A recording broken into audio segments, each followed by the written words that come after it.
आप देख रहे हैं एक बहुत ही अच्छा चैनल जिस पे बहुत अच्छे अच्छे कॉन्सेप्ट्स बहुत अच्छे अच्छे तरीक़ों से सिखाए जाते हैं। तो और अगर आप अपने बच्चों को घर पे पढ़ाना चाहते हैं और ख़ुद घर पे पढ़ना चाहते हैं तो ये चैनल बिल्कुल आप ही के लिए है और बिल्कुल आपका ही है। ठीक है, तो चलिए अब आगे चालू करते हैं आज की कहानी। तो आज की कहानी ये है कि हम HCF पढ़ रहे थे। मैंने आपको बताया था कि HCF क्या होता है और HCF को HCF ही क्यों बोला जाता है। ठीक है, ये चीज़ मैं आपको अच्छे से बता चुका हूँ, एक्सप्लेन कर चुका हूँ। अब बाकी बात देखते हैं। तो अब मैं यहाँ पे दो मेथड आपको पहले ही बता चुका हूँ बड़ी वाली वीडियो में। अब जो है सबसे इजी मेथड आपको बताने जा रहा हूँ HCF कैलकुलेट करने का।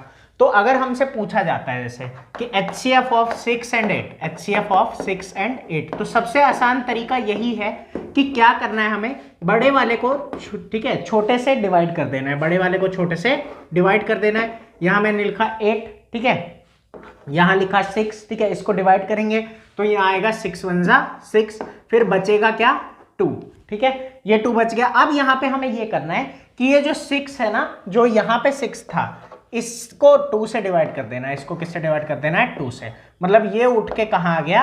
यहाँ अंदर आ गया। ठीक है, अब आगे क्या करना है? 2 3 जा 6 होता है, ठीक है, खत्म। ये हमारा 0, जहां ये 0 बन गया वहां पे जो भी यहाँ पे है, मतलब क्वोशंट है, जो भी यहाँ पे क्या है क्वोशंट, वही हमारा क्या बन जाता है? HCF। तो ये सबसे आसान तरीका है और ये 10th क्लास में, ठीक है, पढ़ाया जाता है। 10th क्लास की ये चीज़ है और इसका नाम यूक्लिड डिवीजन एल्गोरिदम है। ठीक है, यूक्लिड डिवीजन एल्गोरिदम से हम इस चीज़ को करते हैं। ठीक है, तो ये चीज़ आपको अच्छे से समझ में आई होगी। एक दो क्वेश्चन और देखते हैं। जैसे अब मैं आपसे कहता कि HCF of 24 and 28, HCF of 24 and 28, ठीक है, इस केस में क्या होता? तो इस केस में ये होता, ठीक है, कि हम क्या करते हैं, और यहाँ पे एक बात सोचने वाली है कि ये तो एक ही स्टेप में खत्म हो गया। अगर यहाँ जब तक 0 नहीं आता तब तक हम ये चीज़ करते जाते हैं। ठीक है, इस बात का भी हमें अच्छे से ध्यान रखना है कि जब तक यहाँ 0 नहीं आएगा तब तक हम करते जाएंगे। ठीक है, और कभी कभी हमें ये भी देखना होता है कि अगर ये दोनों कोप्राइम है तो HCF 1 होगा। तो ये भी चेक कर लेना कि ये कोप्राइम नहीं होने चाहिए। ठीक है, कोप्राइम क्या होता है वो मैं पहले आपको बता चुका हूँ कि जो कभी एक टेबल में नहीं आते। तो अगर कोप्राइम है तब तो 1 ही होता है HCF। ठीक है, और अगर ये कोप्राइम नहीं है, ठीक है, उस केस में हम इस तरीके से आराम से निकाल लेंगे। जैसे अब आगे देखते हैं, 24 और 28, तो बड़ा वाला अंदर और छोटा वाला बाहर। अब 24 के टेबल में 28 तो आता नहीं, उससे छोटा क्या आता है? 24, तो 24 बन जा 24। अब यहाँ पे बच गया 4, तो अब जो यहाँ था बाहर वो अंदर आ जाएगा। ठीक है, यही याद रखना है कि बाहर वाला अंदर आ जाएगा, बाहर वाला अंदर आ जाएगा। ठीक है, और जैसे ही बाहर वाला अंदर आने पे आंसर आ गया 0, मतलब आंसर मतलब रिमाइंडर 0 आ गया। आंसर तो डिवाइड का ये होता है, ठीक है, लेकिन यहाँ हमें इससे कोई मतलब नहीं है। तो जैसे ही ये हमारा 0 आया वैसे ही ये बाहर वाला क्या बन गया? हमारा रिमाइंडर, सॉरी, HCF बन गया। ठीक है, ये बाहर वाला हमारा HCF बन जाएगा और कहानी खत्म। ठीक है, तो अच्छे से समझ में आपको आया होगा। अब आगे एक क्वेश्चन देखते हैं जो 10th क्लास की बुक में मेंशन्ड है।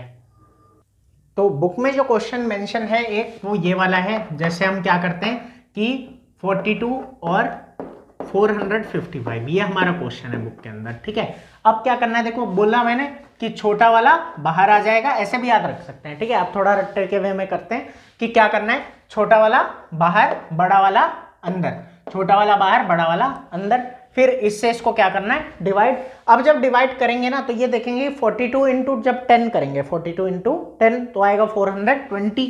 ठीक है, और जब इसको 11 से करेंगे तो इसमें 42 जुड़ेगा, और जब 4 जुड़ेगा कहीं ना कहीं तो ये 60 से ऊपर जाएगा। ऐसे मतलब दिमाग लगाना है कि ये तो 60 से भी ऊपर चला जाएगा, क्योंकि 42 का टेबल है तो अगले में 42 जुड़ना ही है।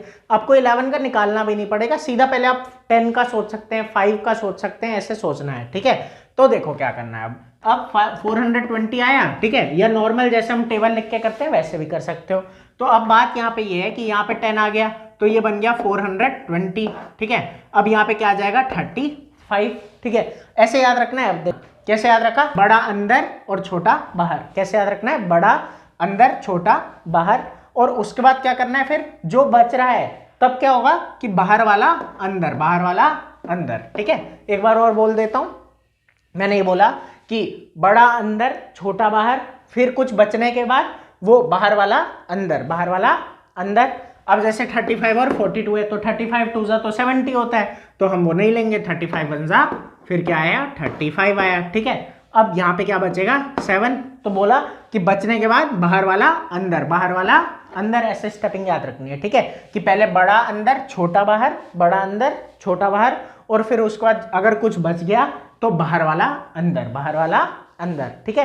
तो ऐसे ही अगर कुछ बच गया तो बाहर वाला अंदर, ठीक है, इस तरीके से। और फिर उसके बाद 7 5 जा 35, और जैसे ही यहाँ पे 0 आ गया तो हमें रुक जाना है, और जो भी इधर रिटर्न है, ठीक है, बाहर, वो हमारा क्या हो जाएगा आंसर, और यही हमारा क्या है HCF, ठीक है। तो ये सबसे आसान टेक्निक है मेरे हिसाब से अभी तक के लिए HCF निकालने के लिए। फिर आगे इससे भी आसान कुछ मिलेगा आपको, ठीक है, जो आपको इससे भी ज़्यादा अच्छा लगेगा। और उम्मीद है ये समझ में आया होगा, और अगर समझ आया है तो कमेंट करके ज़रूर बताइए कि कैसी वीडियो लगी और कैसा कॉन्सेप्ट आपको लगा, ठीक है, तो ज़रूर बताना। और इस अच्छे चैनल को और अच्छा बनाने के लिए सब्सक्राइब ज़रूर करना, और वीडियो को शेयर और लाइक ज़रूर करना, ताकि ये ज़्यादा से ज़्यादा बच्चों तक पहुंच सके और उन्हें सीखने का मौका मिल सके।